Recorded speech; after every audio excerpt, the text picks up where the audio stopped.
So this is the title of my talk. We get a lot of questions in Arms and Armour about how armor works, how weapons work. I'm going to concentrate on armor today.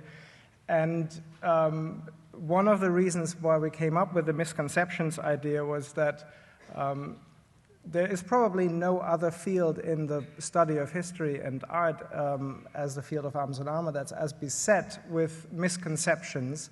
And I really think that this prevents people from understanding the objects that we show, after all, in an art museum as works of art. And therefore, I'm going to concentrate on misconceptions about armor today. The Met has one of the largest collections of arms and armor in the world, certainly the largest in North America.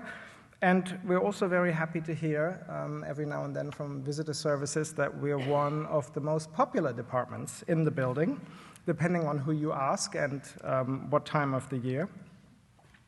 And indeed, arms and armor are a very fascinating subject.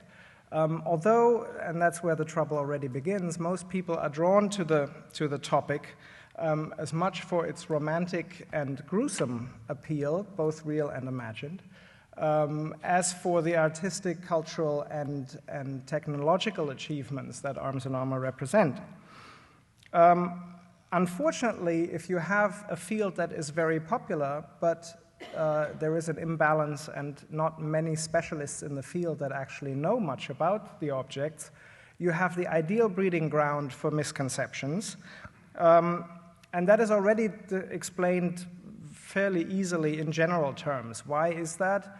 Well, because it's not that easy to find out about what happened a long time ago. If you think back what you did on Thursday evening 2 nights ago, you'll probably be able to remember that after a little bit of thinking. If you ask me what I did in the first week of February in 1985, I will probably have to spend some time trying to find out. And this is basically, in very simple terms, what we try to do in history and art history. There is, of course, also the other problem. The further you go back in time, the less documents survive, the less objects survive. And if you are looking for medieval arms and armor in our galleries, we, like most other arms and armor collections in Western Europe and North America, have actually very few objects that really date from the medieval period. Most of our objects really set in from the 15th century and later.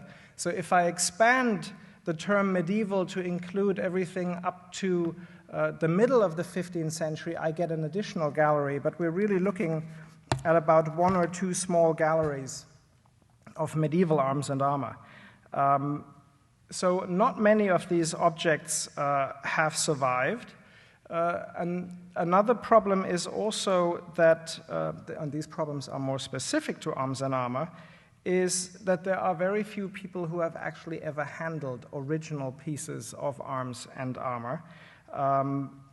If you take, for example, a crossbow, not many people nowadays would, even those who go hunting regularly, would go hunting with a crossbow, and firearms in this modern day and age have really, as a handheld personal weapon, overshadowed pretty much all other weapons. So there's not many people that have ever used or handled a sword or a crossbow, weapons like these.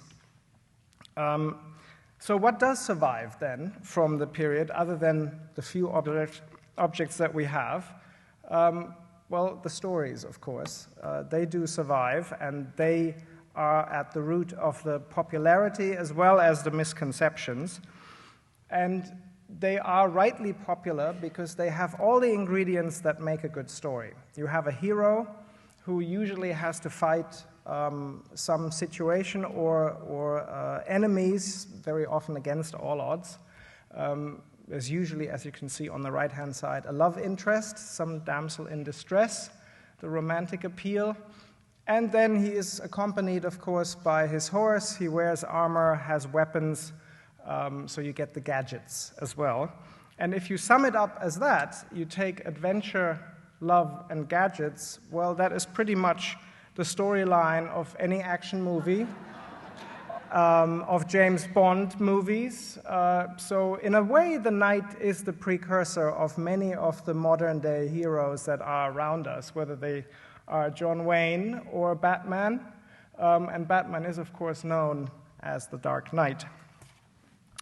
So if we keep that in mind, and we go back to why arms and armor are so popular, why chivalry is so popular, and why are there so many misconceptions, we can already start with this image, because the phrase that probably everybody has heard or come across at some point when they look or even just get in touch with the Middle Ages and the culture and art from that period is the knight in shining armor. And what most people see in front of them when they hear that phrase is an image probably somewhat like that. And they already have one of the first historical imbalances, because this is armor from the mid and second half of the 16th century, by which times knights were actually not that important in culture, society, and not on the battlefield either anymore. When we talk about the age of chivalry, we're talking about the 13th century into the early 14th century, and a knight looked very different. There was actually not that much shining armor, perhaps his helmet, but the rest of the armor would have been mail, that mesh of interlinking rings that is also often but erroneously called chainmail. And also that term seems to imply that only knights wore armor, and I have to say that even colleagues in this building, when they have a work of art, and they don't know who is actually shown, but the person is wearing armor, as a sort of working title, that person immediately becomes a knight in armor. Of course, just putting on armor doesn't turn you into a knight. It doesn't today, neither did it 500 years ago. And the museum has actually been, for a long time, on the forefront of education, I'm glad to say. As much as almost 90 years ago, to finish that point, I wanted to show you an image. This is a 17th century engraving after a lost stained glass from Strasbourg Cathedral that shows different craftsmen. You have, for example, it's not working. There we go. You have, for example, the barrel makers. This is probably the armorers. Those could be cutlers or tailors. They're all wearing the same type of armor as the knights that are riding on horseback with them into battle. So there were certainly people like you and me, when I'm looking at the male visitors today, living in big cities who were required to own armor and weapons to be able to defend a city in times of war. It is not just knights. Now, this museum has recognized the need to rectify some of these misconceptions and to educate about arms and armor a long time ago. And in 1921, we were actually at the forefront of making educational movies for the public, which could be rented out for 5 cents. And one of the earliest movies, I believe the second one that was made, was a visit to the armor galleries of the Metropolitan Museum of Art. And because I can't show you a piece of mail armor to hand around and handle, I've brought you a very short clip from the first movie that shows one of the pieces of mail armor, a beautiful sleeve, being handled by two of the curators. If I could have the first clip, please. These are two sleeves that would have been attached to an arming doublet underneath. You can see how flexible the mail is, but you can also see how tight the mesh is. You can actually not prick through it with a needle. This is really the highest quality of the kind of mail that you could get. So where do you turn to if you want to find out about arms and armor? We obviously do not rent out movies for 5 cents anymore, I'm sad to say. But you could turn, of course, the internet I'm not going to go into, because there is so much nonsense out on the internet that the internet can be a very helpful tool, but unfortunately, if you want to find out about arms and armor, you have to have a good deal of previous knowledge in order to sift through all the nonsense to get to the interesting bits. So the other great source of both entertainment and learning these days, it seems, is television. And you could ask a gentleman who look somewhat like this. This is Gunnery Sergeant Ermy from the History Channel, who hosts a program called Mail Call, and people write in and ask him questions about arms and armor, and he seems to be very knowledgeable about modern arms. I have to confess, I don't know much about modern arms, so I can't really comment on that.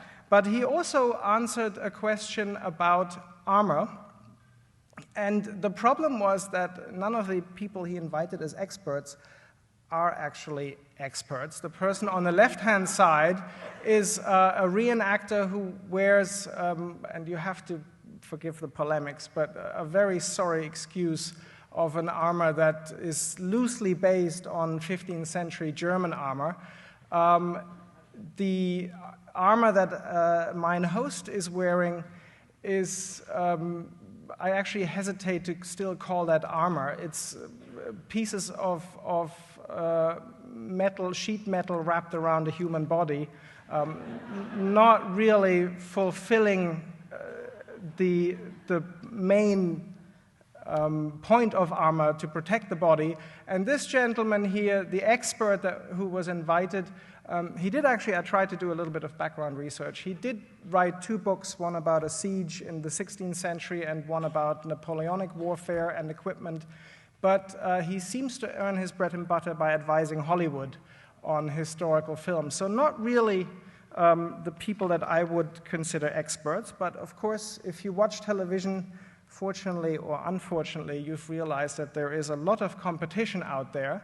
And if you travel the subway, you may have last spring come across a rather aggressive, if you forgive the pun, rather aggressive advertising campaign by Spike Television for their new series, Deadliest Warrior.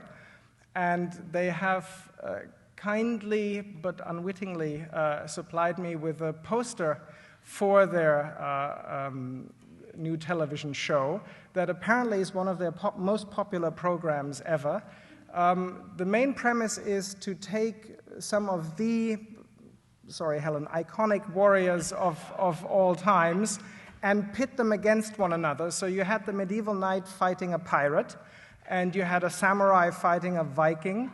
I don't know how far that goes for entertainment value. I can only say from a historical point of view, absolutely pointless. Now, what can you learn, though, from a poster like this? And I just want to give you, I want to make you see with my eyes.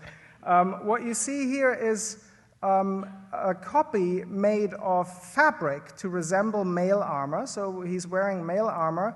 He's wearing some kind of surcoat that seems to come out of a 1950s Hollywood movie. The sword I can't really see. It seems to be of the type of a medieval sword.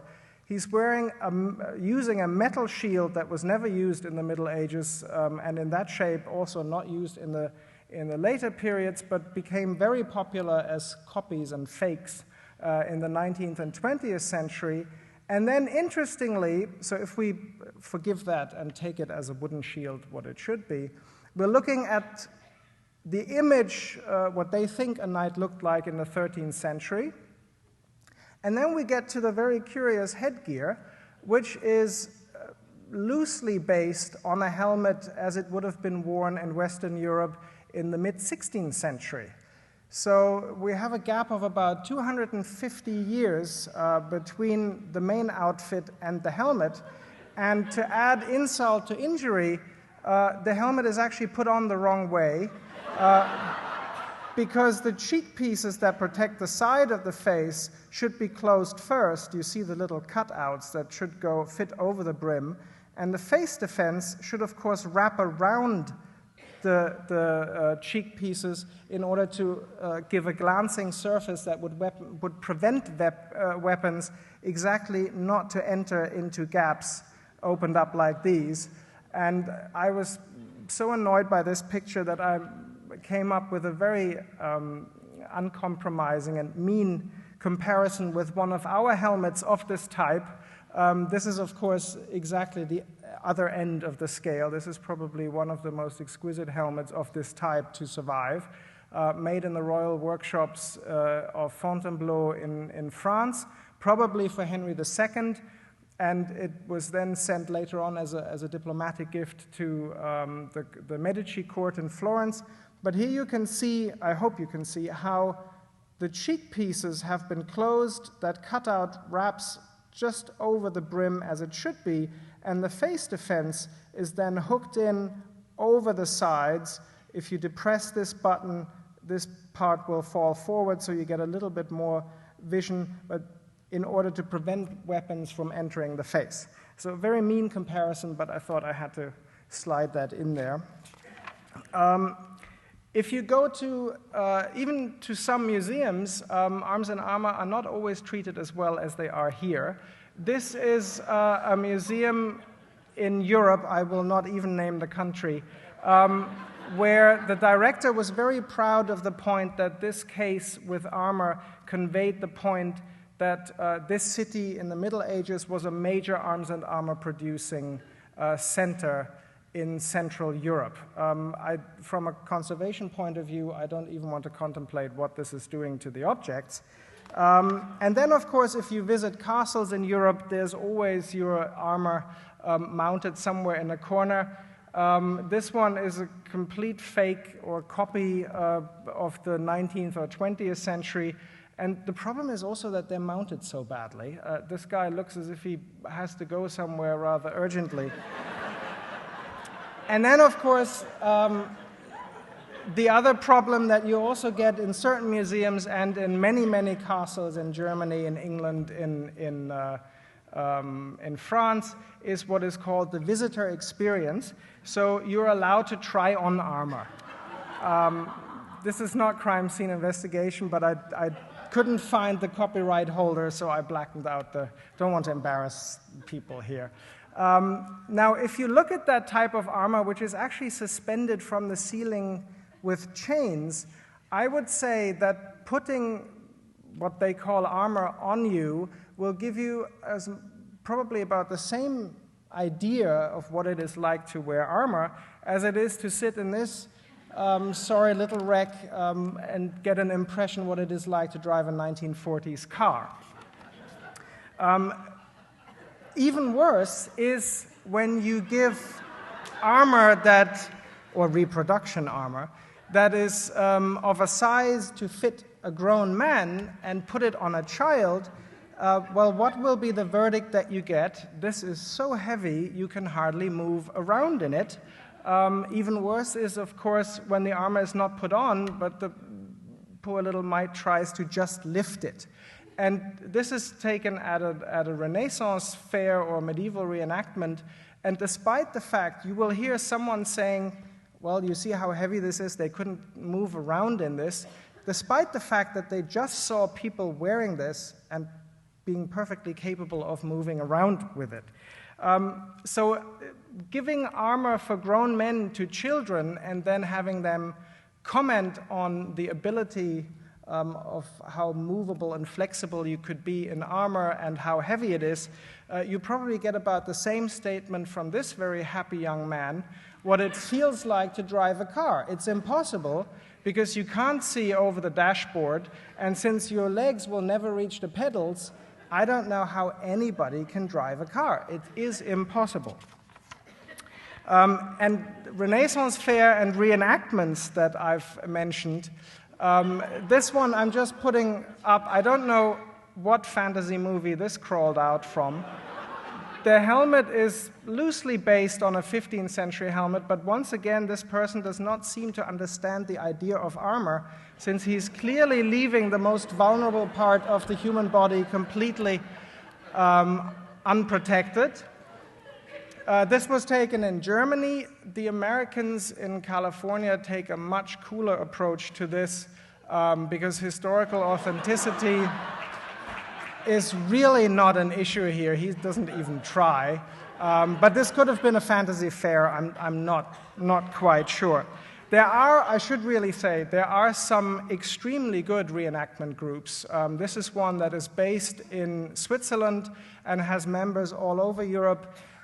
They even go as far not only to recreate the armor, the clothing that they're wearing, they even produce the tools with which to make these objects and clothing so that they will be absolutely faithfully reproduced. And I have to say, as a historian, when they get together for big gatherings, this is like walking into a medieval manuscript. So there are some very good groups out there. I should point that out. The problem is really that the misconceptions already start at childhood. And if you look just in our shop, for example, in any bookstore, there are lots of books on arms and armor for children. What irks me most about this one is that the title is already leading. Why did knights wear heavy armor? What is even worse is, I've looked through this book 5 times, the question never reappears in the book and it's never answered. So the title serves as the answer to the leading question, armor is extremely heavy. So I tried to find 2 books if I got an inquiry. And someone said, what would be a good, I know nothing about arms and armor, chivalry, what would be a good introduction?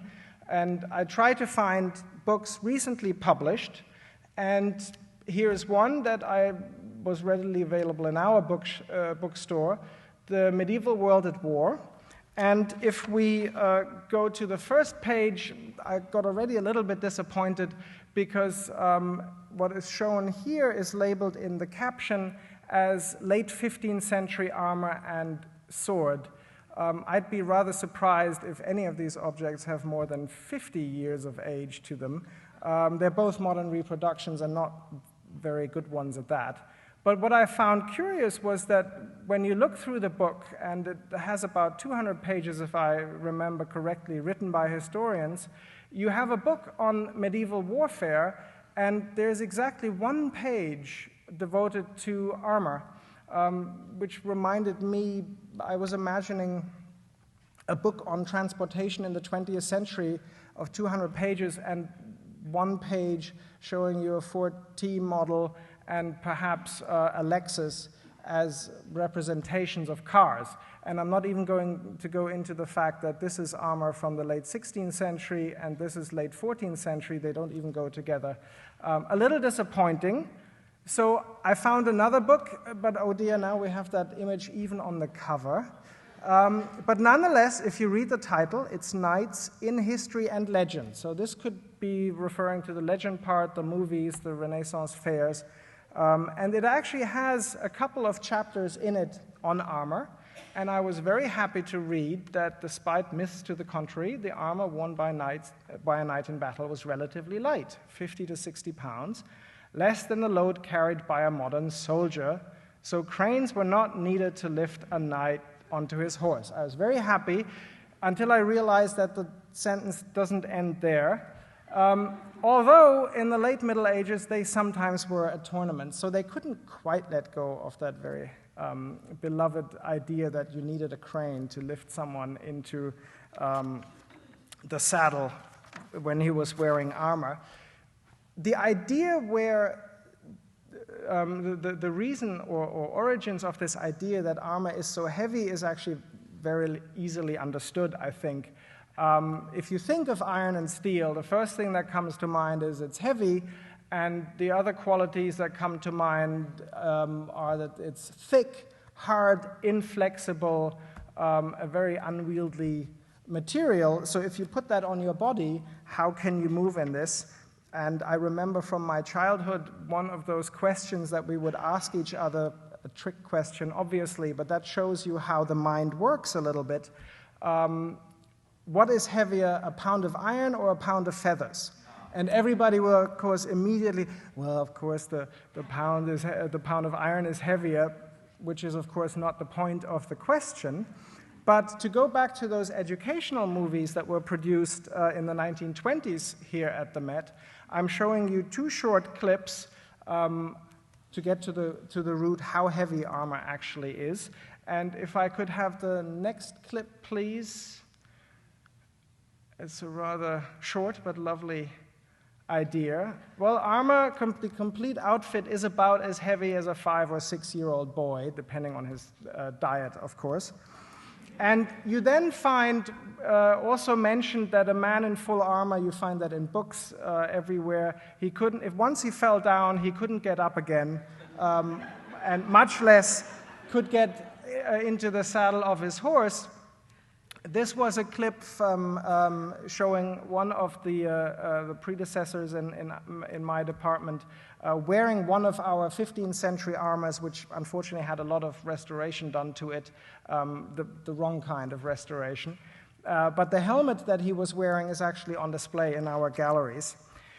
Now, the idea of the crane, which is probably the most frustrating misconception for an arms and armor curator, that goes a couple of decades back into the 19th century, actually. And I believe that this gentleman, who we all know and love, Mark Twain, is probably partly to blame with his rather wicked sense of humor when he wrote A Connecticut Knight at King Arthur's Court, a Connecticut Yankee at King Arthur's Court in 1889. He talks about how difficult it is to move around and get on your horse in armor. There appear to have been also some 19th century Victorian stage plays. One was entitled When Knights Were Bold, that made fun of the notion of how difficult it was to move around in armor. And unfortunately, by the 1940s, that idea had become so popular, that was originally meant as a joke, that Sir Laurence Olivier, when he made his groundbreaking movie Henry V in 1944, couldn't really let go of that idea. He had two of the best arms and armor people at the period of his day and age advising him, and they really begged him not to show that scene with knights being hoisted into their saddles. But alas, we were exposed to this kind of scene. Really a rather sad-looking creature. And this has really been disseminated so often, and I think this is probably, this movie single-handedly is at the root of all these ideas, how heavy armor are, and that you need the crane or at least a pulley system to lift that poor guy into his saddle. Now, if you're a historian, what do? You try to go back to the sources, and I will give you a short barrage of images that I've been able to find over the past few years. If we look at the 12th century, we see someone in almost full armor, one foot in the stirrup, you hold on to the saddle, and that's how you get into your saddle. And this is really for the next centuries. In the 13th century, and I'm not going to repeat that again, but 1 foot in the saddle, in the stirrup, the hands on the saddle, and that's how you get up. It's the same in the 14th century. It's the same in the early 15th century. This is a little bit difficult to see, but sometimes, you know, one of your friends might give you a hand by holding onto the saddle so that his friend can hold onto the saddle here and there and just get up on there. This is Italy in the mid-15th century. Even St. George, who we've just heard about, especially when he's in the presence of a beautiful lady, will sort of very coolly look somewhere else, put one hand on the saddle, 1 foot in the stirrup, and up he goes. Here again, in Italy, they like to help each other. Here you see the guy holding the saddle, and he might be a left-handed man. He's mounting the horse from the right-hand side, but again, you see the foot in the stirrup, hands on the saddle. I actually managed to find one image where you see him halfway up in France, and he's doing it with one hand only because he's holding his baton of command. And King Louis IX already sits in the saddle. It's good to be king. He has someone to put the other stirrup on his foot. He doesn't even pay attention to that. That's a given, of course. It doesn't change in the 16th century. It's pretty much the same. In Italy again, and another image from Italy, actually a rare image that shows horse armor in Italy. It's not, they used it just as everywhere else in Europe, but it's not often shown. So just a couple of images to show you how you get into the saddle. If we look at contemporary sources in the period that tell us what people could do in armor, we, for example, one of the most famous sources is an anonymous biography of Jean Lemaire, who was the Marshal of France in the early 15th century, and he was reported to be able to do somersaults, cartwheels in armor. He jumped over a horse in armor. He jumped into the saddle of his horse in full armor, and apparently was able, bit of a show-off, to climb on the underside of a ladder, fully armed, just using his arms. Unfortunately, there are no depictions of that, but our company of St. George has tried to reenact that, so you can perfectly do a cartwheel in full armor. And to give you an idea, it's a bit of a long shot, but what people may have thought, especially knights, professional soldiers, men-at-arms whose livelihood and literally their life depended on how agile they were, how well they could fight with this equipment on. There is a number of stories from the Middle Ages about the Roman poet Virgil, who was able to secure a date with the emperor's daughter. Unfortunately, he must have not been familiar with the manners of an English gentleman, so he was boasting about his date. The emperor's daughter heard it, and when she hoisted him up for their date up the castle wall at night, she left him suspended in midair, and the next morning, poor Virgil was exposed to the ridicule of the Roman populace. So that gives you an idea what people thought about being helplessly suspended in midair, full armor or not. It's also interesting that the human mind has this wonderful ability to be curious, and if you don't know about something, you want to find out. Unfortunately, that also has the flip side that all too often we're quite content once we come up with the first solution to the problem. So you hear that armor is heavy, you can hardly move around in it. The crane is the obvious solution. There is also that strange notion that we seem to think that people of earlier periods were not quite as intelligent or technologically developed as we are. Well, you have to bear in mind that we're talking about a period in which they were able to build structures like these. They invented the eyeglasses, and of course they could sail the ocean blue, although bad seamanship excluded, of course. But these are the people we're talking about. So I've never quite understood why we really think that there was a need to construct this Henry V pulley, or actually a full crane, when the solution to the problem could be as easy as a little footstool, a small ladder, or just a friend giving you a helping hand. Yes, and of course, sorry, I'm jumping ahead. I have one more clip from our old movie, if we could see that, please. Here we have the horsey and the guy again in full armor. And you know the spiel already, 1 foot in the stirrup, hands on the saddle, up you go. And then you need your attendant to bring you your lance, of course. You're not doing that yourself. Yes, there it is. And off we go into the sunset. Now, after we've seen this, I hope you remember this guy. As I told you, even with original armor, it is always a bit of a problem to mount it correctly on a mannequin or a dummy to give you an impression.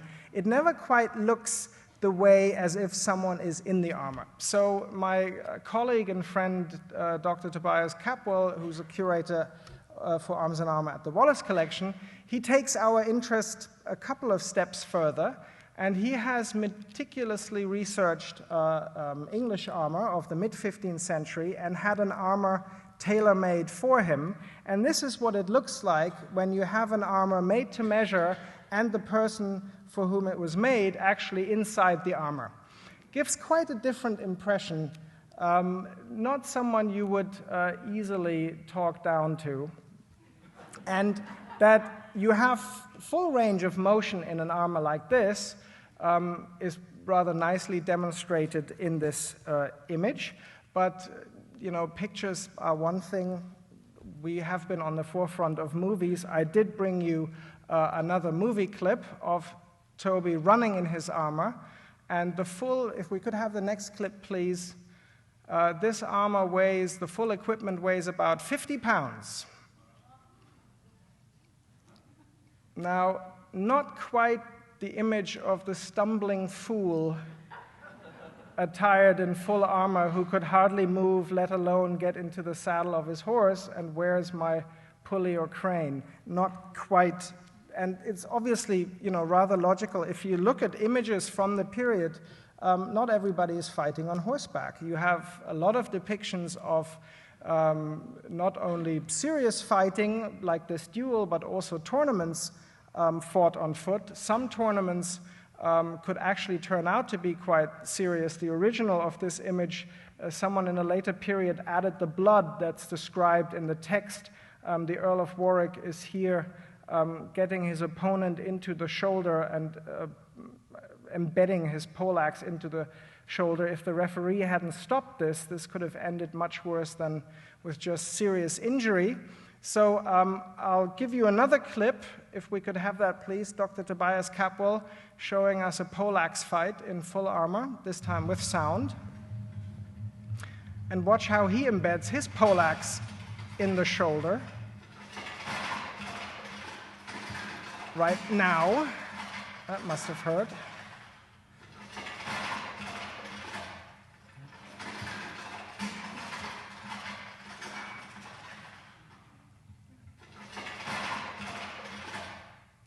So I hope that gives you an idea also, if you observe their movements, how well they can see through the visors, because in order to block your opponent's movements and to do your counterattack, you need to see.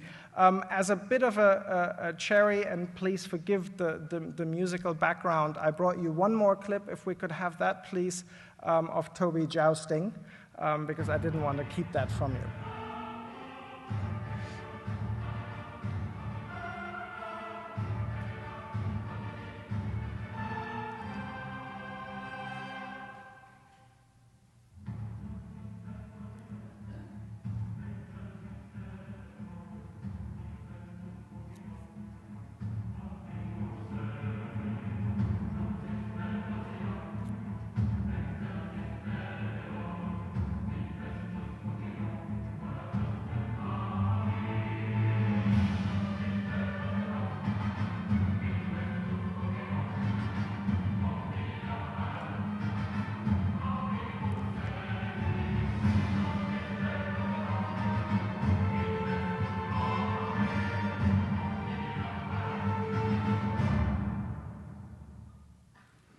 Now, anybody here thinking that you can't move in armor, they certainly did not get onto the backs of their horses with cranes, I can tell you that. And I wouldn't mention that to Dr. Capwell.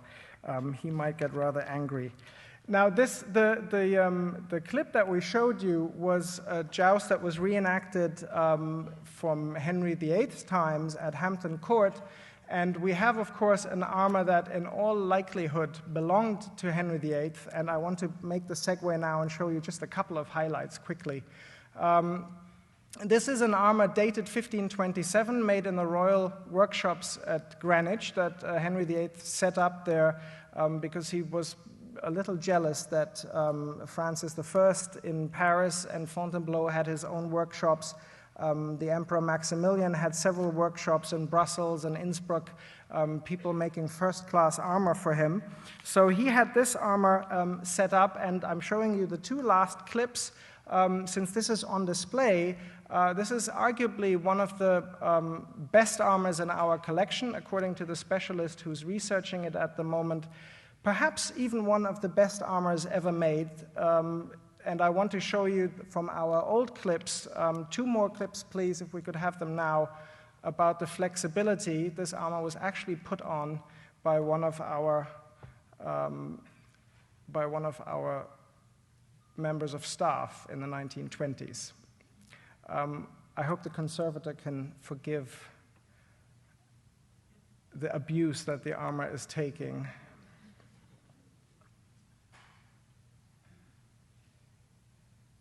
They are the last two clips on the DVD.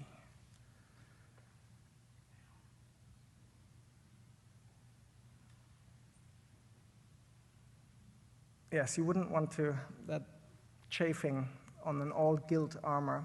Here the reinforcers fitted on, and yes, they did have screws in the early 16th century. They had them in the 15th century too.